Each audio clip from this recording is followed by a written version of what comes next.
আসসালামু আলাইকুম, welcome back to school of English by Mushfika. এর আগে আমরা ভয়েসের কয়েকটা লেসন করেছি। আজকে আমি বলবো, যখন আমরা দেখব সেন্টেন্সে মোডালস আছে, মানে মোডাল ভার্বগুলো আছে, তখন কিভাবে আমরা অ্যাক্টিভ থেকে প্যাসিভ ভয়েস করব। প্রথমে একটু মনে করে নেই মোডাল স্কুলগুলো: can, could, may, might, shall, should, will, would, must, right?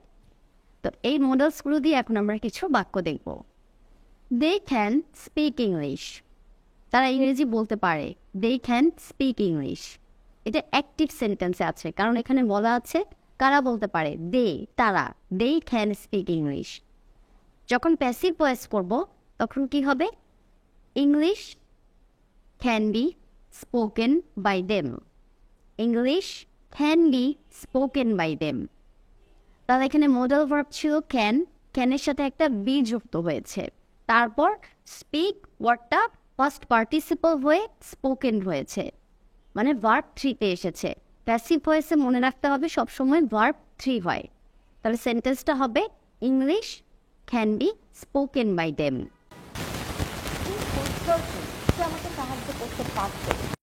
I could be helped by him. I could be helped by him. কুডের সাথে বি যুক্ত হয়েছে, মানে মোডাল ভার্বটার পরে বি যুক্ত হবে, এরপর ভার্বের পার্টিসিপল বা ভার্ব 3 হবে।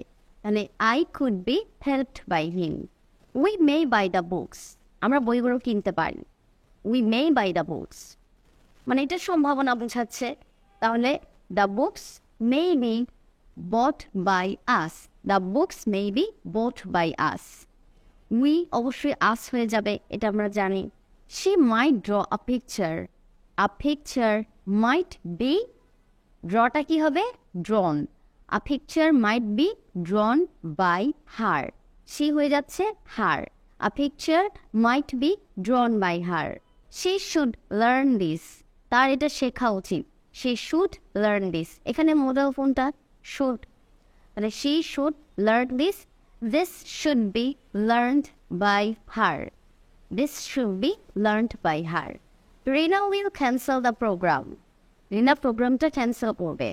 The program will be cancelled by Rina. The program will be cancelled by Rina. এই যে willটা এখানে modal verb. Rina will cancel the program. The program will be cancelled by Rina. She would bake a cake. A cake would be baked by her. She would bake a cake. A cake would be baked by her. সাধারণত আমরা বলে থাকি she would make a cake. সে একটা cake তৈরি করবে। এখানে আমি make না বলে কিন্তু ওয়ার্ডটা বলেছি bake. A cake would be baked by her.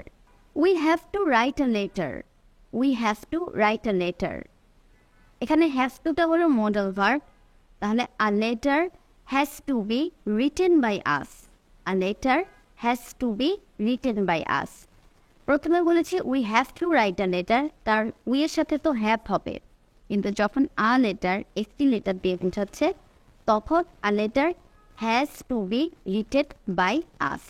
He has to bring his homework, তাকে তার হোমওয়ার্ক আনতে হবে। He has to bring his homework. His homework has to be brought by him. His homework has to be brought by him. তাহলে এখানে ছিল has to, এই has to এর পরে বি হয়েছে, বি এর পরে ভার্ব 3, ব্রিংটা হবে brought. He must give the chocolates. He must give the chocolates, তাকে অবশ্যই চকলেটগুলো দিতে হবে। The chocolates must be given by him. The chocolates must be given by him. They had to do the work, তাদেরকে কাজটি করতে হয়েছিল। এখানে modal verb had to. They had to do the work. The work had to be done by them. The work had to be done by them.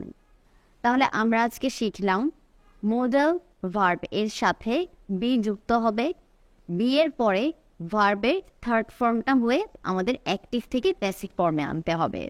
আশা করি তোমরাও এখন নতুন কিছু সেন্টেন্স এভাবে তৈরি করতে পারবে। Thanks for watching my lesson. আসসালামু আলাইকুম।